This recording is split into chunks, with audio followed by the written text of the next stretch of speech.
నూలులో శతాబ్దాల గౌరవం, పట్టు పరంపరకు ప్రతీక, సంప్రదాయానికి శాశ్వత చిరునామా సఖీ.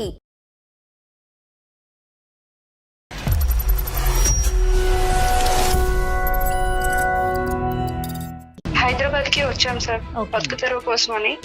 అయితే నేను 4 ఇళ్లలో పని చేసుకుంటూ బతుకుతాను మేడం. మా ఆయన ఆటో నడుపుతూ ఉంటారు సార్. నువ్వు ఇళ్లలో పని చేస్తారా? అవునండి. మేడం గారేమో సాఫ్ట్వేర్, ఆమె అప్పుడప్పుడు నైట్ షిఫ్ట్స్ కు కూడా వెళ్తూ ఉంటారు.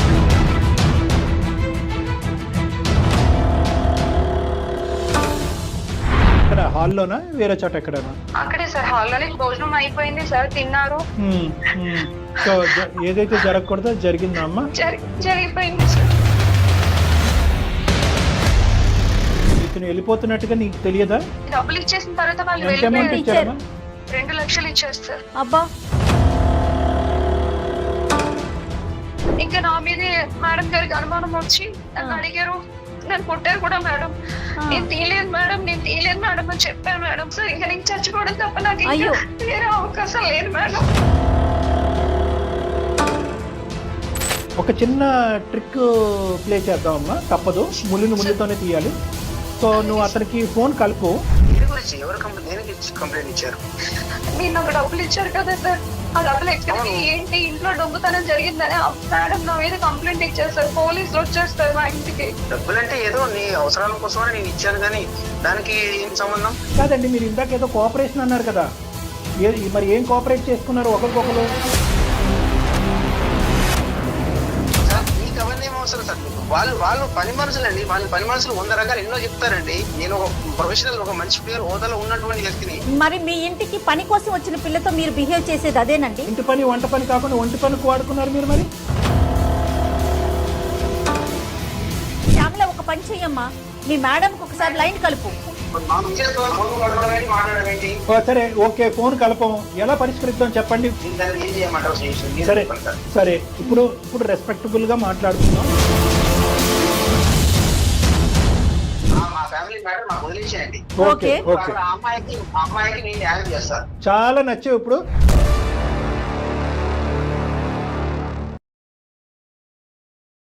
పెట్టినేని సమర్పించు అందమైన జీవితం కార్యక్రమానికి స్వాగతం. నమస్తే కళ్యాణ్ గారు. నమస్తే జయ గారు. కళ్యాణ్ గారు, ఒక 4 ఇళ్లలో పని చేసుకుంటే తప్ప రోజు గడవని ఒక ఆమె, తన పేరు శ్యామల. ఒక 4-5 రోజుల నుంచి కూడా వస్తూ ఉంది ఆఫీస్కి. నేను డైరెక్ట్గా కూడా మాట్లాడాను. తన సమస్య నాకు చెప్పుకుంది. తెలుసో తెలియకో ఒక తప్పు జరిగింది, అది వెంటాడుతోంది. తనకి ఏం చేయాలో అర్థం కావట్లా. ఇళ్ళల్లో పని చేసుకుంటారు. డైరెక్ట్గా మీరు ఇక్కడ ఉంటారేమో కలుద్దామని వచ్చేసింది తను. డాక్టర్ గారు ఇక్కడ ఉండరమ్మా అంటే, ఇట్లా అందమైన జీవితం ప్రోగ్రామ్ నేను చూస్తానమ్మా, ఈ ఎపిసోడ్ చూశాను, ఆ ఎపిసోడ్ చూస్తాను అన్నీ చెప్తా ఉంది. సరే, నేనే ఫోన్ చేసి డాక్టర్ గారితో నీతో మాట్లాడిస్తానని చెప్పానండి. ఒకసారి మాట్లాడతానండి.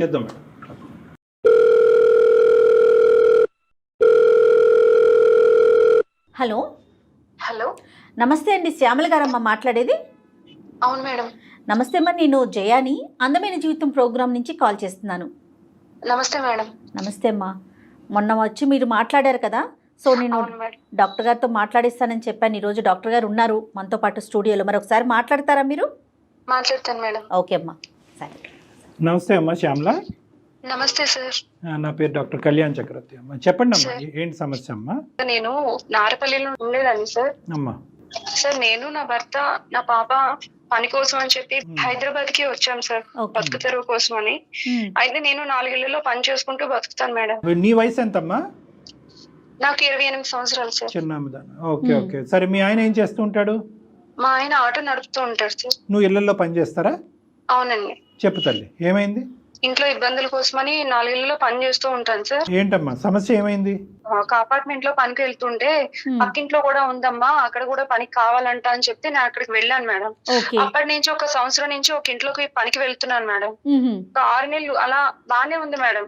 ఎందుకంటే నేను పనికి వెళ్ళడం, సార్ ఏమో ఇంట్లోనే ఉంటారు, అమ్మగారేమో మేడం గారేమో సాఫ్ట్వేర్, ఆమె అప్పుడప్పుడు నైట్ షిఫ్ట్స్ కు కూడా వెళ్తూ ఉంటారు మేడం. అతను ఎందుకు ఇంట్లో ఉంటాడమ్మా?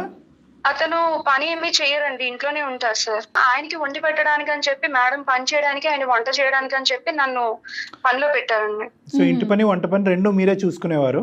అమ్మగారుని సారు ఇద్దరు కూడా నిన్ను మంచిగానే చూసుకునేవారు? బాగా చూసుకునేవారు సార్. ఏదైనా కావాలన్నా సార్ కూడా ఏమన్నా ఇంట్లో పరిస్థితి బాగాలేదని ఏమన్నా చెప్తే సార్ కూడా ఇట్లా డబ్బులు ఇవ్వడం, పాపకి ఏమైనా పట్టుకెళ్ళము అని చెప్పడం, ఇట్లా అంతా బానే ఉండేది సార్. అమ్మగారు కూడా చాలా బాగా చూసుకునేవారు సార్. వాళ్ళకి పిల్లలు ఉన్నారా? లేరు మేడం. అతనికి వయసు ఎంత ఉంటదమ్మా? అతనికి ఒక 40 అట్లా ఉంటుంది అనుకుంటా సార్. 40 years, కానీ పిల్లలు లేరు? లేరు సార్. సార్ మాత్రం ఇంట్లో డ్రింక్ చేస్తూ కొంచెం అప్పుడప్పుడు అదుకులాగా కోపంగా ఇట్లా కొంచెం ఉంటారు సార్. ఒకటి, అతనికి ఉద్యోగం లేదు. రెండోది, అతను డ్రింక్ చేస్తారు. మూడోది, అతని వయసు 40 సంవత్సరాలు, వాళ్ళకి పిల్లలు లేరు. అవును సార్. అయితే సడన్ గా ఏమైందో తెలియదు. ఒక రోజు సార్ కొంచెం డిస్టర్బ్ గా ఉన్నాను అంటే కూర్చోమంటే కూర్చున్నాను మేడం. అప్పుడు మేడం లేరా? అప్పుడు మేడం లేరు. ఓకే. మేడం నైట్ షిఫ్ట్ కి వెళ్ళారు మేడం. ఎప్పుడు ఉండేవాళ్లే కదా, బాగా మాట్లాడతారని చెప్పి ఇంకా ఆ రోజు నేను కూడా టైం అవుతున్నా కూడా ఉన్నాను మేడం అక్కడే. సార్ ఇట్లా మాట్లాడాలి అని ఏదో అంటే, సార్ అలాగే సార్ అని చెప్పి నేను ఇంకా అక్కడ కూర్చొని సార్ ఏదో చెప్తుంటే మాట్లాడుతూ యూజువల్ గా శ్యామల గారు ఏ టైం కి మీ పని అయిపోయేది, ఏ టైం కి మీరు రిటర్న్ అవ్వాలి? అంటే సార్ నేను సార్ కి వంట చేసి 6 గంటలకు వచ్చి ఆయనకి వంట చేసి భోజనం పెట్టేసి నేను 8 గంటలకు అలా వెళ్ళిపోవాలి సార్. 8 PM అమ్మ, ఈవినింగ్ 8 o'clock. అవును సార్. సో బాగా చీకటి పడిన తర్వాత వెళ్తాం. మీ అమ్మగారు ఎన్నింటికి వచ్చేవారు ఆవిడ? నైట్ షిఫ్ట్ ఉంటే మాత్రం రావట్లేదు అని చెప్తే ముందుగా చెప్తే ఆ రోజు కొంచెం ఎక్కువ టైం ఉంది సార్ కి భోజనం పెట్టేసి అప్పుడు నేను వెళ్ళేదాన్ని సార్. Got it. సో ఆ రోజు అయితే మాత్రం నాకు మనసులో బాగాలేదు, దగ్గర కూర్చోమంటే కనుక టైం అయిపోయినా కూడా మీరు అక్కడ కూర్చున్నారు, మాట్లాడారు. అవును సార్. ఎక్కడ, హాల్లోనా వేరే చోట ఎక్కడనా? అక్కడే సార్, హాల్లోనే. భోజనం అయిపోయింది సార్, తిన్నారు, మాట్లాడాలి కూర్చోమ్మా అంటే కూర్చున్నాను సార్. నేను మంచిగా మాట్లాడుతూ ఉంటారు ఎప్పుడు పిల్లల కోసం అని ఆలోచించి నా పాపకి అది ఇది ఇవ్వడం వల్ల నేను కూడా ఆయన మంచి వాళ్ళే అన్న ఉద్దేశంతో ఇంకా ఆ రోజు కొంచెం లేట్ అయినా కూడా ఉన్నాను సార్. నేను అక్కడే ఉన్న తర్వాత మాట్లాడుతూ నాకు మనసు ఏం బాగాలేదు అలా ఇలా అని చెప్పి కొంచెం తప్పుగా ప్రవర్తించడం మొదలు పెట్టారు మేడం. అంటే తప్పుడుగా ప్రవర్తించడం అంటే ఏంటి? అప్పుడు తాగి ఉన్నారా, మాత్రం డ్రింక్ చేసి ఉన్నారా? చేశారు సార్. అంటే ఇంకా ఏం జరిగిందమ్మా, అడగచ్చా మిమ్మల్ని? అంటే ఆయన ఒంటి మీద చేయడం అలా చేస్తున్నారు సార్. మరి మీకేమనిపించిందమ్మా? తప్పు అనిపించి మరి మీరు చెప్పాను సార్ రెసిస్ట్ చేయలేదా, ఆపటం? సరే అదేం సార్ అలా చేస్తున్నారు, తప్పు సార్ ఇది అని చెప్పి అంటుంటే లేదు కొంచెం అర్థం చేసుకో, నేను కొంచెం బాధలో ఉన్నాను అలా ఇలా అంటుంటే నేను ఎంతగానో ప్రయత్నించాను సార్. ఎంత ప్రయత్నించినా కూడా ఆయన వినిపించుకోలేదు సార్ ఆ రోజు. సో ఏదైతే జరగకూడదో జరిగిందా అమ్మా? జరిగిపోయింది సార్. ఆ తర్వాత నేను ఇంకా అక్కడి నుంచి వెళ్ళిపోయాను సార్. వెళ్ళిపోయి ఇంకా నేను తర్వాత రోజు పొద్దున కూడా రాలేదు సార్ పనికి. అమ్మగారు ఫోన్ చేశారు, మేడం ఫోన్ చేసి ఏమ్మా ఎందుకు రాలేదు, ఇంత టైం అవుతుంది అన్న కూడా నేను ఏదో సాకు చెప్పాను. కానీ మళ్ళీ సార్ మళ్ళీ ఫోన్ చేసి నువ్వు రా, జరిగింది ఏదో జరిగిపోయింది, అదంతా వదిలేసే మనసులో పెట్టుకోవద్దు, నువ్వు ఎప్పటిలాగే రా అంటే ఇంకా నేను తప్పక వెళ్ళాను సార్. ఆ రోజు మరుసటి రోజు వెళ్ళాను. సార్ ఏమో మామూలుగానే ఉన్నారు, ఏమీ జరగనట్టు. మేడం ఏమో వెళ్ళిపోయారు. సార్ అంటున్నారు ఇంకా జరిగింది ఏదో జరిగిపోయింది, నువ్వు ఇదంతా మర్చిపో, ఎవరికి ఏమి చెప్పొద్దు అని చెప్పి మేడంకి అసలు చెప్పొద్దు అని అన్నారు సార్. మేడం చెప్పొద్దు అన్నారు, నిన్ను మనసులో తీసేయమన్నారు, ఏమీ లేనట్టే మాట్లాడుతున్నారు. అవును సార్, అసలు ఏమి జరగనట్టే మామూలుగానే ఉన్నారు సార్. క్షమాపణ అడగటం గానీ, సారీ అని చెప్పడం గానీ ఇదేం లేదు. అంటే జరిగిపోయింది కదమ్మా, ఇంక జరిగిందని మార్చలేం కదా, ఇంక వదిలేసే ఇక్కడతో, ఇంకెవరికి చెప్పకు, తప్పైపోయిందిలే, ఇంకా నువ్వు ఇద్దరం కలిసి తప్పు చేశాం కదా అన్నట్టుగా మాట్లాడారు సార్ ఆయన. అదే అతను అవసరానికి ముందుకు వచ్చి నీ అవసరం కూడా తీరినట్టు మాట్లాడాడు. అవును సార్. సరే తర్వాత ఏమైందమ్మా?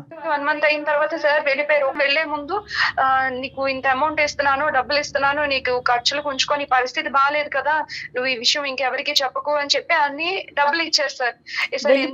ఏంటి శ్యామల, ఎక్కడికి వెళ్ళిపోయారు? అంటే మేడం ఆయన జాబ్ కోసం వెళ్ళిపోయారు ఏంటి అనేది నాకైతే చెప్పలేదు మేడం, కానీ ఆయన మాత్రం ఇంట్లో ఉండకుండా వెళ్ళిపోయారు.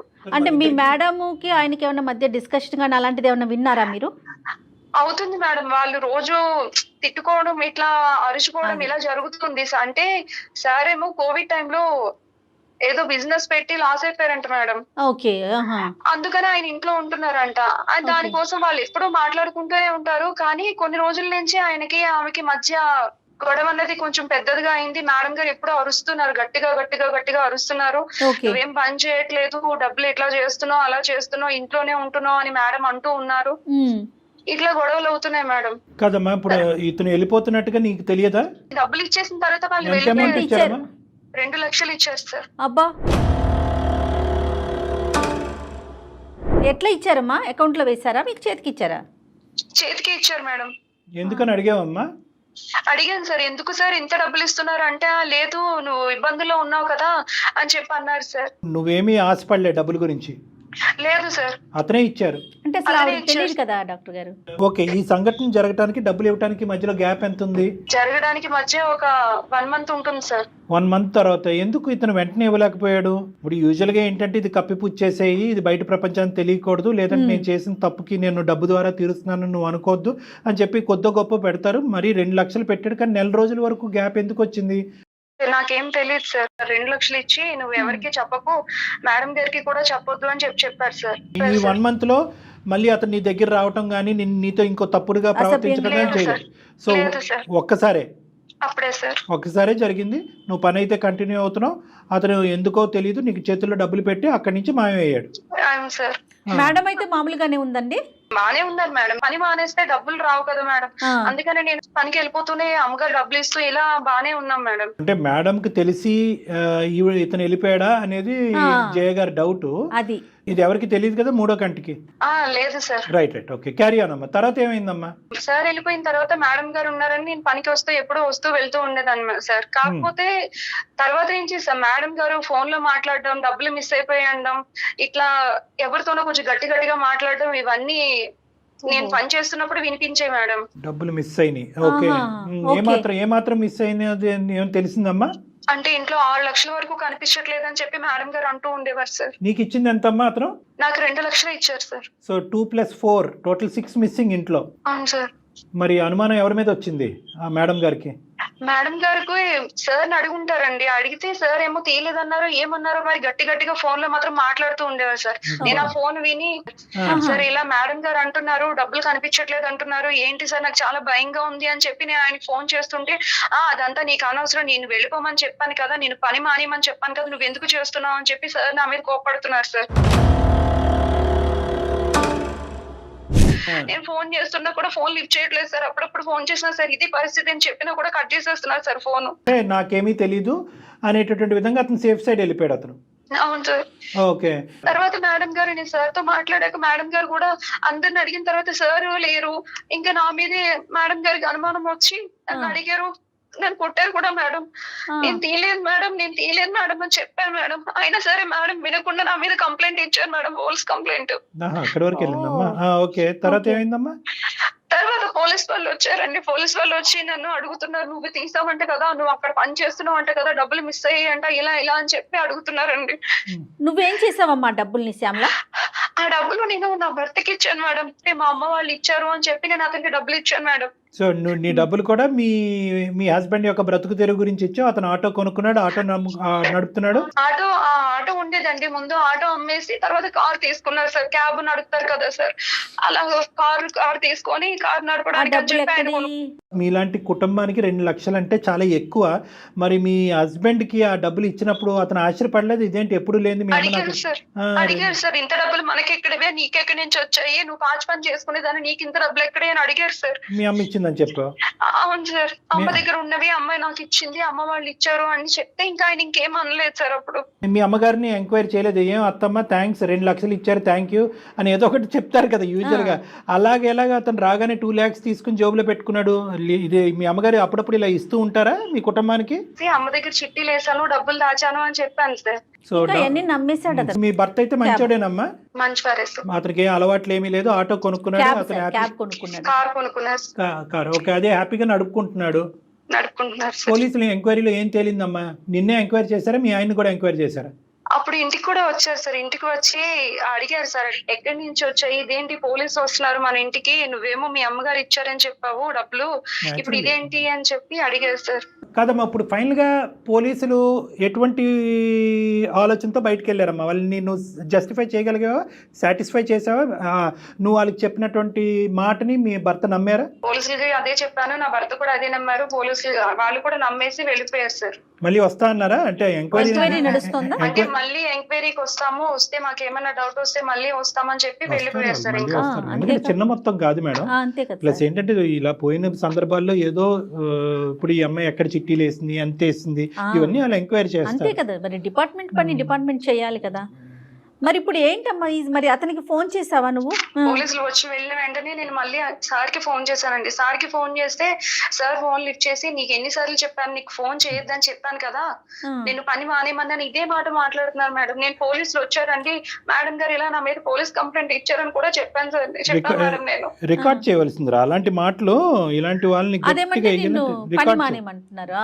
డాక్టర్ గారు అన్నట్లుగా రికార్డ్ చేయాలి. చేస్తే అసలు అటు తాట తీసుండేవాళ్ళం కదమ్మా. నువ్వు ఏమైనా చదువుకున్నావా? Intermediate discontinue sir.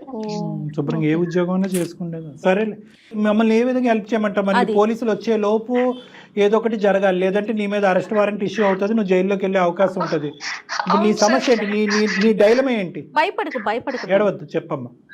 ఇప్పుడు నా పరిస్థితి నాకు అర్థం కావట్లేదు సార్. నా భర్త చూస్తే నేను చేసిన తప్ప ఆయనకి చెప్పలేను.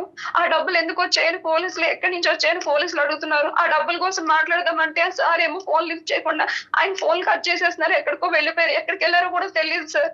ఇప్పుడు నా పరిస్థితి ఏంటో నాకు అర్థం కావట్లేదు సార్. నేను ఒకరికి చెప్పుకునే పరిస్థితి కాదు సార్. నేను ముందు నువ్వు వెనకతలు ఒప్పుకుంటే ఒక సమస్య, ఒప్పుకోకపోతే ఒక సమస్య. అవును సార్, ఇంకా నేను చచ్చిపోవడం తప్ప నాకు వేరే అవకాశం లేదు మేడం.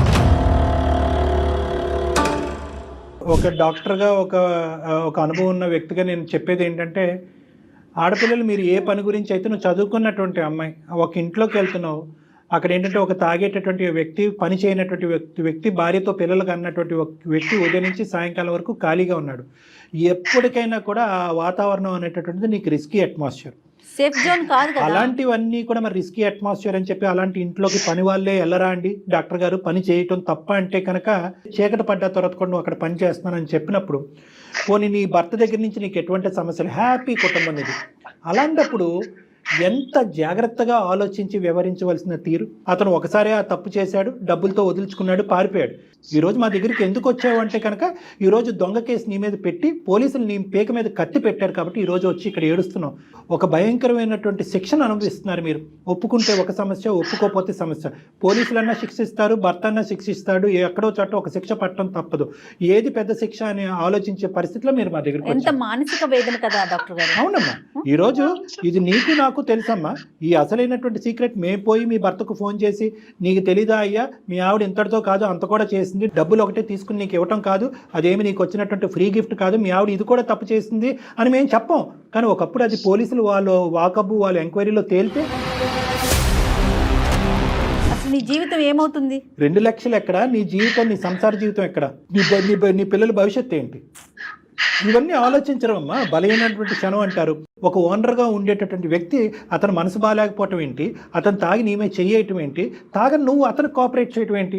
నువ్వు కూడా ఏదో తాగి ఉన్నావు అంటే కనుక ఇంకో విధంగా ఆలోచించవచ్చు. చక్కగా ప్రయాణం చేస్తూ సంసార జీవితం నడుపుతున్నటువంటి నీకేం ప్రాబ్లం చెప్పు. ఇది కూడా నేను ఎందుకు చెప్తున్నాను అంటే కనుక, చూసేటటువంటి ప్రేక్షకులలో ఇలాంటిది ఏమి ఉండదులే, ఫైనల్గా వచ్చేటటువంటి పరిణామాన్ని ఏదో తర్వాత చూసుకుందాం అని చెప్పి మన కర్తవ్యాన్ని, మన గమ్యాన్ని మర్చిపోయి తాత్కాలికంగా ఇలా డైవర్ట్ అవుతే కనుక జీవితాలు ఇలా నాశనం అవుతామని చెప్పడం గురించి నేను చిన్న సందేశం ఇస్తున్నాను.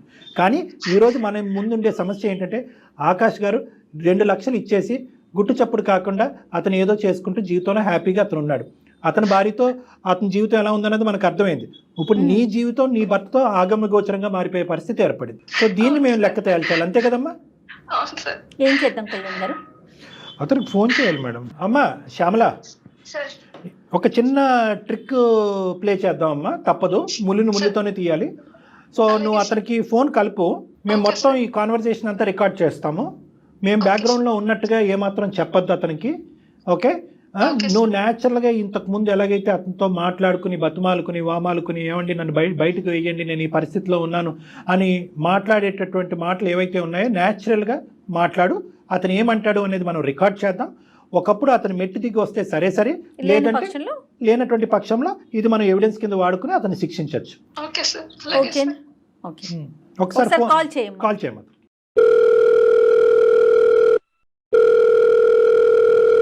వాళ్ళిద్దరి మధ్యన ఇష్యూస్ ఉండే madam, wife and husband. Hello sir. Hello, ఎవరమ్మా? సార్ నేను సార్ శ్యామలను సార్. చెప్పమ్మా శ్యామల. ఏంటి సార్, నాకు అసలు పోలీసులు మా ఇంటికి వచ్చారు సార్. ఏమైందమ్మా? అడుగుతున్నారు సార్, మీరు ఆ రోజు డబ్బులు ఇచ్చి వెళ్ళిపోయారు సార్, మళ్ళీ మీరు మాట్లాడట్లేదు సార్. అమ్మగారు ఏమో కంప్లైంట్ ఇచ్చారు సార్ నా మీద. దేని గురించి? ఎవరు దేనికి కంప్లైంట్ ఇచ్చారు? మీరు నాకు డబ్బులు ఇచ్చారు కదా సార్, ఆ డబ్బులు ఎక్కడ ఏంటి ఇంట్లో దొంగతనం జరిగిందని మేడం నా మీద కంప్లైంట్ ఇచ్చేస్తారు, పోలీసులు వచ్చేస్తారు మా ఇంటికి. డబ్బులంటే ఏదో నీ అవసరాల కోసమని నేను ఇచ్చాను కానీ దానికి ఏం సంబంధం? అసలు పోలీసులు వచ్చి ఏవేవో అడుగుతున్నారు సార్. ఇవన్నీ డబ్బులు ఎక్కడి నుంచి వచ్చాయి, ఎందుకు వచ్చాయి, అసలు దొంగతనం చేసావా, ఇంకెంత చేసావు, ఇవన్నీ అడుగుతున్నారు. నా భర్త చూస్తే నన్ను నువ్వేమో చిట్టి వేసాను అంటున్నావు, వీళ్ళు ఇలా అంటున్నారని నా భర్త అంటున్నారు సార్. నాకు సంబంధం లేదమ్మా, ఏదో డబ్బులు నీ అవసరం కోసం అని ఇచ్చాను. నాకెందుకు ఫోన్ చేస్తున్నావు? ఫోన్ చేయొద్దంటే ఎలా సార్? నా పరిస్థితి అర్థం చేసుకోండి సార్. నన్ను జైల్లో పెడతాను అంటున్నారు సార్. నా పరిస్థితి చూడండి సార్. నాకు చిన్న పాప ఉంది, నా భర్త, నా జీవితం నాశనం అయిపోయేలా ఉంది సార్. అవునమ్మా, గమని నాకేం చెప్తున్నావు? నా మీద దొంగతనం మోపారు సార్. నేను అసలు డబ్బులు తీయలేదు కదా సార్, మీరు ఇచ్చారు సార్. మీరు చెప్పండి సార్, మీరు ఇచ్చారని చెప్పండి సార్. నన్ను జైల్లో పెడతాను అంటున్నారు సార్. నాకు ఆ విషయాలని చెప్పొద్దమ్మా, నేను చాలా బిజీలో ఉన్నాను, నేను ఇక్కడ వర్క్ లో. ఏంటమ్మా నన్ను సతాయిస్తావు? అప్పుడు ఏదో నీ అవసరం కోసం అనేది డబ్బులు ఇచ్చాను. ఇప్పుడు నేను అదే జరిగిందని నా తప్పు అంటావేంటి? సార్ ఆ రోజు జరిగింది కదా సార్, మీ వల్లనే కదా సార్. అదే ఇప్పుడు ఏమి తెలియనట్టు వదిలేమంటే ఎలా అవుతుంది సార్ ఇదంతానా? నా వల్ల ఏం జరగలేదమ్మా, ఏదో చూసాను, ఆలోచించాను. నువ్వు కోఆపరేషన్ చేస్తేనే జరిగింది అయిపోయింది అంతే. నన్ను ఎందుకు అడుగుతున్నావు? నేనే డిప్రెషన్ లో నేను బయటకు వచ్చాను, నా వర్క్ లో ఉన్నాను ఇక్కడ. సార్ అలా వదిలేస్తే ఎలా అవుతుంది సార్? నేను ఆ రోజే పని మానేసామని చెప్పాను కదా మా శ్యామల. తప్పు జరిగిందంటే నీ కోఆపరేషన్ అయితే తప్పు జరిగిందా? వాళ్ళు నాకు ఊకే ఫోన్ చేసి నన్ను సతాయిస్తావు ఎందుకు? ఆకాష్ గారు, మేము లైన్ లో ఉన్నాం. నా పేరు డాక్టర్ కళ్యాణ్ చక్రవర్తి అండి. మేము సుమన్ టీవీ అందమైన జీవితంలో నుంచి మాట్లాడుతున్నాం. మేము బ్యాక్గ్రౌండ్ లో ఉన్నామండి. ఆకాష్ గారు, నాతో పాటు జయ గారు కూడా ఉన్నారు. మా కార్యక్రమం గురించి మీకు తెలిసే ఉంటుంది. దయచేసి ఒక చిన్న విన్నపం, అర్ధాంతరంగా ఫోన్ మాత్రం కట్ చేయకండి. మీరెవరు సార్? మీరు లైన్లోకి వచ్చారు, మీరు ఎక్కడి నుంచి వచ్చారు? మీరెవరు? కాదండి, మేము ఆకాశం నుంచి వచ్చాం. అదంతా అనవసరం. మీరు చేసినటువంటి తప్పు పనికి ఈ రోజు అమ్మాయి బాధితురాలయ్యి అనుభవిస్తుంది. మన ఇద్దరం కలిసి చేసాం కదా. తప్పు చేశానండి? కాదండి, మీరు ఇందాక ఏదో కోఆపరేషన్ అన్నారు కదా, మరి ఏం కోఆపరేట్ చేసుకున్నారు ఒకరికొకరు? సార్ మీకు అవన్నీ ఏం అవసరం సార్? మీకు నాకు ఎందుకు అవసరం లేదనేది నేను తర్వాత చెప్తాను. ఈ రోజు ఆ అమ్మాయి జీవితం సందిగ్ధ పరిస్థితిలో ఉంది. ముందు నుయ్యి వెనకట్లు గొయ్యి ఉంది. ఆ అమ్మాయి తెలియక ఒక తప్పు చేసింది. మీరు కూడా తప్పు చేశారు, కాదనట్లేదు. మీరు దానికి పరిష్కార మార్గంగా ఒక 2 లక్షలు ఆ అమ్మాయికి ఇచ్చారు, అది కూడా ఓకే. కానీ తర్వాత జరిగేటటువంటి పరిణామాలకు కూడా మీరే బాధ్యత వహించవలసినటువంటి అవసరం ఉంది. మీరు తాగినటువంటి మైకంలోనో లేదంటే ఒక పెద్దరికం అనేటటువంటి పొగరుతోనో ఆ అమ్మాయిని వశపరుచుకున్నారు. ఆ బలైనటువంటి క్షణంలో ఇద్దరు ఒకటయ్యారు.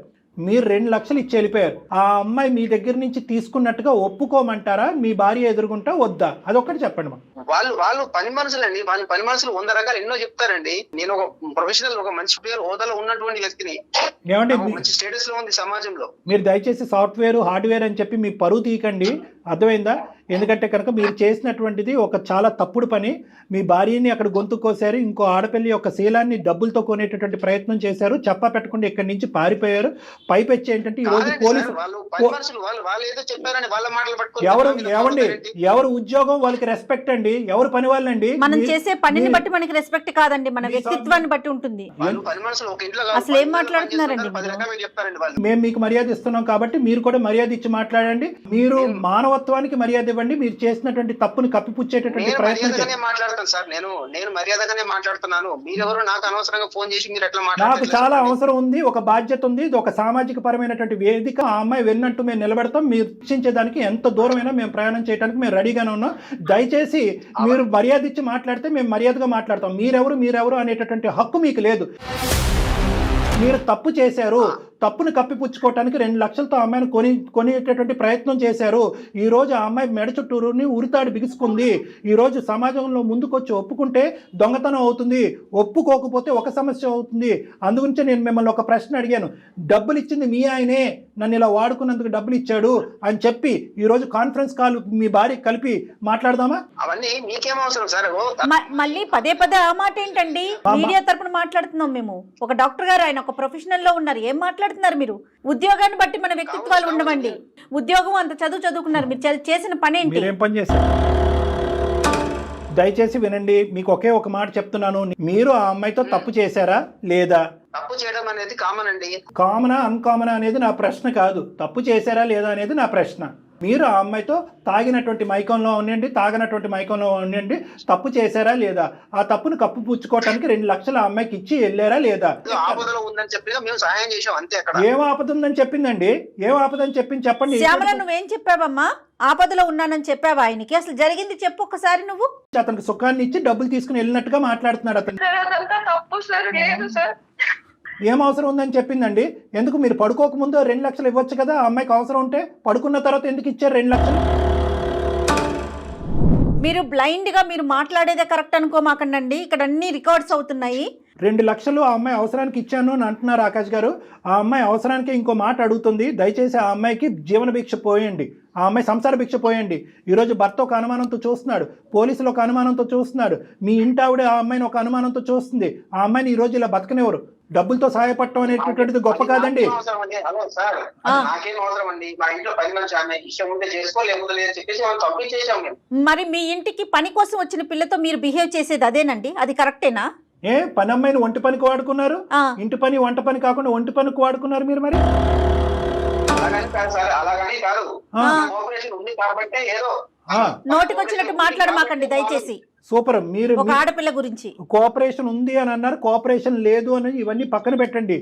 మీరు ఈ రోజు మీ ఇంట్లోంచి 6 లక్షల రూపాయలు తీసుకెళ్లారు, అవునా కాదా? మొత్తం ఈ అమ్మాయి మీద మొత్తం 6 లక్షలు దొంగతనం చేసిన, 2 లక్షలు కాదు 6 లక్షలు దొంగతనం చేసినట్టుగా ఈ అమ్మాయి మీద ఇప్పుడు ఉండేటటువంటి అభియోగం.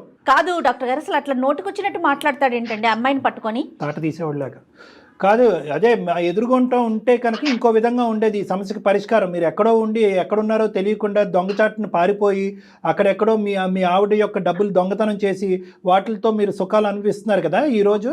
అందుగురించి మీరు ఇలా మాట్లాడుతున్నారు. ఏం చేద్దాం కళ్యాణ్ గారు, ఇది కరెక్ట్ కాదండి అసలు.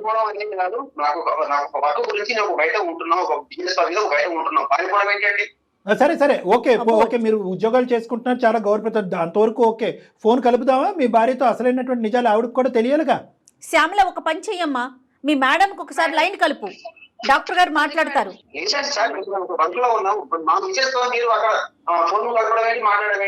సరే ఓకే, ఫోన్ కలపం. ఎలా పరిష్కరిద్దాం చెప్పండి. ప్రాబ్లం మొదలు పెట్టింది మీరు, ఇక్కడ వరకు తీసుకొచ్చింది మీరు, చివరి దశకు వచ్చిన తర్వాత ఈ సమస్యకి పరిష్కారం చెప్పాల్సినటువంటి బాధ్యత కూడా మీరు తీసుకోగలిగితే కనుక మీ భార్య గారికి మేము ఫోన్ చేయం. చెప్పండి దీనికి సొల్యూషన్ చెప్పండి. లాగము ఎందుకంటే ఆవిడ లాగితే కనుక ఇంకా వేరే జీవితాలు కూడా ముడిపడి ఉన్నాయి కాబట్టి లాగము. మీరు ఎలా సమస్యకు పరిష్కారం చెప్తారో అదొకటి చెప్పండి అంతే. మాకు శ్యామలకి న్యాయం జరగాల్సిందేనండి, అట్లా ఊరుకునేదే లేదు, ఆ పిల్లకి న్యాయం జరగాలి. ఆకాష్, సమస్య మొదలుపెట్టింది మీరు, ఓకే. ఆ అమ్మాయిని కూడా ఇంతకు ముందు ఈ ఫోన్ కలప ముందు కూడా ఆ అమ్మాయికి కూడా బుద్ధి చెప్పేటటువంటి ప్రయత్నం చేశాం. నువ్వు ఇంటి పని వంట పనికి వెళ్ళిన దానివి నువ్వు ఆ పని చేయవలసినటువంటి అవసరం ఏంటి? గౌరవ మర్యాద అనేటటువంటిది ఓనర్ గారికి ఇవ్వచ్చు, కానీ అంత మర్యాద ఇవ్వాల్సినటువంటి అవసరం లేదు. నువ్వు ఒకప్పుడు నిజంగా ఈ 2 లక్షలు అనేటటువంటి అంశం మీద మీ ఇంటి ఓనర్ ఆమె పోలీస్ కంప్లైంట్ పెట్టకుండా ఉంటే కనుక ఈరోజు నేను బాధితురాలని నువ్వు మా దగ్గరకు వచ్చి ఉండేదానివి కాదు. నువ్వు ఇప్పుడు చిక్కుముళ్ళలో ఉంటాం, పోలీసులు నీ మీద కేసు పెడతామని థ్రెట్ చేయటం, నీ భవిష్యత్తు ఆగమగోచరంలోకి వెళ్ళే పరిస్థితి ఉండటంతో నువ్వు మాకు ఫోన్ చేసావని చెప్పి ఆ అమ్మాయికి గట్టిగానే చెప్పాం. అలాగే మీకు కూడా చెప్తున్నాం, మీరు ఇంట్లో ఎందుకు డబ్బులు దొంగతనం చేశారు, లేదా ఇంట్లో మర్యాదపూర్వకంగానే తీసుకెళ్లారా, ఆ డబ్బుల మీద చెప్పి తీసుకెళ్ళినటువంటి డబ్బుల మీద మీ భార్య ఎందుకు కేసు పెట్టింది, మీ భార్యాభర్తల సమస్య ఏంటి అనేది మాకు అనవసరం. కానీ ఇక్కడ మీరు ఇచ్చినటువంటి చాలా ఏదో దయాదాక్షిణ్యాల మీద ఇచ్చినటువంటి 2 లక్షల వల్ల ఈరోజు ఆ అమ్మాయి నెత్తి మీదకి వచ్చి పడింది. దానికి మీరు ఏం పరిష్కారం చెప్పాలి అని అనుకుంటున్నారని చెప్పండి. ఈ 2+4 మొత్తానికి సమాధానం కావాలి కదా భార్యకి. సో ఆకాష్ ఏం చేయాలనుకుంటున్నారు? సరే సార్, ఏదో మిస్టేక్ వల్ల మాకు అలా జరిగిపోయింది, ఏదో ఒక టెన్షన్ లో ఉండే ఒక పొరపాటు అనేది జరిగిపోయింది సార్. మీరు దాన్ని ఏం చేయమంటారు? సరే సరే, ఇప్పుడు రెస్పెక్టబుల్ గా మాట్లాడుకుందాం. 2 నిమిషాలు జాగ్రత్తగా వినండి. మొత్తం ఓనర్స్ అంతా కూడా, మొత్తం బరువు బాధ్యత అంతా కూడా మీ నెత్తిమే తీసుకోవాలి. అంటే ఏంటంటే 6 లక్షలు నేనే తీసుకెళ్ళాను, బిజినెస్ పెట్టుకోవటానికి తీసుకెళ్ళాను అనేటటువంటి విధంగా మీ భార్యతో మీరు చెప్పుకోవాలి. నెంబర్ 1. మరి ఇంతకు ముందు తీసుకెళ్ళావా అంటే లేదు అని ఎందుకు చెప్పానంటే భయపడో లేదంటే ఇంకో ఆలోచనతోనో నేను ఆ విధంగా చెప్పవలసింది అనేటటువంటి ఆ కథ ఏ విధంగా మీ భార్యతో మీరు అల్లుకుంటారు అనేటటువంటిది మీ ఇష్టం. ఈ అమ్మాయి పేరు మాత్రం రాకూడదు. సరే సార్, ఇప్పుడు మీరు 6 లక్షల రూపాయలు అంటే ఎక్కడి నుంచి తీసుకురాను సార్? నేను అసలు బాగా టెన్షన్ లో ఉన్నాను. నేను నీ టెన్షన్ కంటే ఆ అమ్మాయి టెన్షన్ 100 రెట్లు అమ్మాయి ఎక్కువ. జీవితం చాలా ఇంపార్టెంట్. గా కూర్చొని ఆలోచిస్తే 100 పరిష్కార మార్గాలు. కళ్యాణ్ గారు, సమస్య అతని వల్ల మొదలైంది, పరిష్కారం అతనే చూడాలి.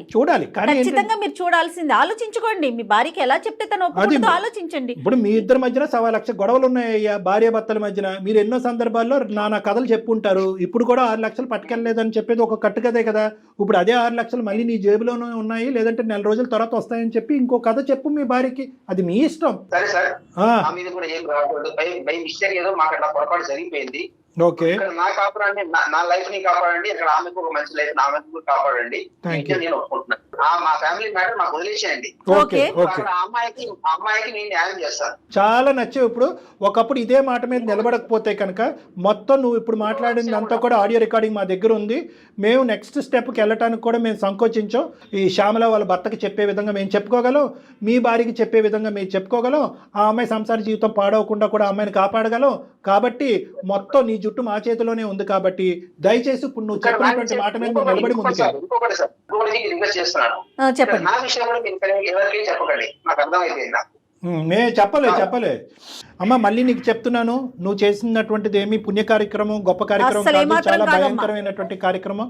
ఈ రోజు అందమైన జీవితం అనేటటువంటి ఈ వేదిక ఉంది కాబట్టి నువ్వు ఈ రోజు వచ్చి మమ్మల్ని ఆశ్రయించి ఇందులోంచి గట్టెక్కో. లేదంటే నీ జీవితం ఎంత భయంకరంగా ఉండేదో ఒక్కసారి ఆలోచించుకో. ఇటువంటి తప్పులు చేసేటటువంటి ప్రతి అబ్బాయికైనా అమ్మాయికైనా మా వేదిక ద్వారా ఒకే విన్నపం, దయచేసి ముందు చూపుతో ఆలోచించండి. ఇక్కడ అయిపోయింది కదా, తర్వాత పరిణామాలు తర్వాత చూసుకుందాము, నిదానంగా జారుకుందాం అనేటటువంటి ఆలోచన ఉండకూడదు. ఎందుకంటే కర్మ సిద్ధాంతం నమ్మేటటువంటి వాళ్ళు కర్మ అనేటటువంటిది ఇంకో జన్మలో ఉండదు. ఆ శిక్ష అనేటటువంటిది ఇప్పుడే పడుతుంది. అదే నువ్వు ఈ రోజు అనుభవిస్తున్నావు. అదృష్టం కొలిది మేము ఇంటర్వ్యూ అవటం వల్ల నీ పరిష్కారం సద్గుణంగా అయింది. జీవితంలో కొన్ని ముఖ్యమైనటువంటి అంశాలు ఉంటాయి. అవి ఏంటంటే కుటుంబం, ఉద్యోగం, పిల్లల యొక్క భవిష్యత్తు, ఇలాంటి అంశాలన్నీ కూడా ఒకే ఒక తప్పుతో అన్ని గాలికి ఆవిరైపోయేటటువంటి అవకాశం ఉంటుంది. నీది కూడా అదే పరిస్థితి. అర్థమైందమ్మా? రైట్. వేసే ప్రతి అడుగు చాలా జాగ్రత్తగా వేయాలమ్మా. ఓకేనా? అయిపోయింది, వదిలేసే ఒక అమ్మా. నిజంగా ఈ అందమైన జీవితం ద్వారా నా జీవితానికి ఒక అర్థం తెలిసింది మేడం. లేకపోతే పరిస్థితి ఏమైపోతుందో కూడా నాకు తెలిసేది కాదు మేడం. Right madam.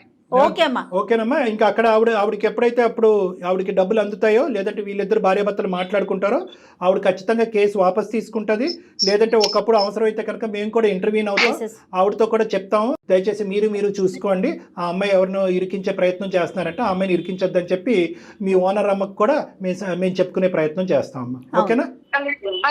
రైట్. ఆవిడ కేసు ఓకే అండి. రైట్ అండి. అతనికి అర్థమైంది కళ్యాణ్ గారు. మేడం, శ్యామల దగ్గర నుంచి 2 things. శ్యామల దగ్గర నుంచి అతను నెంబర్ తీసుకోవాలి. ఈ రోజు ఇలా మాట్లాడినటువంటి వ్యక్తి రేపు ప్లేట్ ఫిరాయించడం అనేది మనకు నమ్మకం లేదు. ఎందుకంటే అతను ప్లాన్ బి, ప్లాన్ సి ఏవో రకరకాల ఆలోచిస్తూ ఉంటాడు. ఫోన్ పెట్టిన తర్వాత మనం ఫోన్ పెట్టేంత వరకే అతను మాట్లాడు. కాబట్టి అతని నెంబర్ కూడా మనం తీసుకోవాలి. ఇంకా శ్యామల యొక్క కథ కంచికి చేరినట్టు కాదు. ఎందుకంటే మనం నెక్స్ట్ స్టేజ్ లో కూడా, అంటే ఆ అమ్మాయి మీద పడినటువంటి కేసు కూడా వాపస్ తీసుకునేంత వరకు పోరాటం అనేది కొనసాగాలి. తనకి మనం సపోర్ట్ చేయాలి. కానీ మీరు పదే చెప్తా ఉన్నారు చూడండి, ఆడపిల్లలైనా మగపిల్లలైనా మనం ఏం చేసినా ప్రతి క్షణం కూడా మెలకువతో, జాగరూకతో, అంటే దానివల్ల ఇబ్బంది మనకి కలగకూడదు, మన కుటుంబ సభ్యులకి కలగకుండా ముందుకు వెళ్ళాలి కదండి. అవునమ్మా. రైట్ అండి. Thank you so much Kalyan గారు. నమస్తే.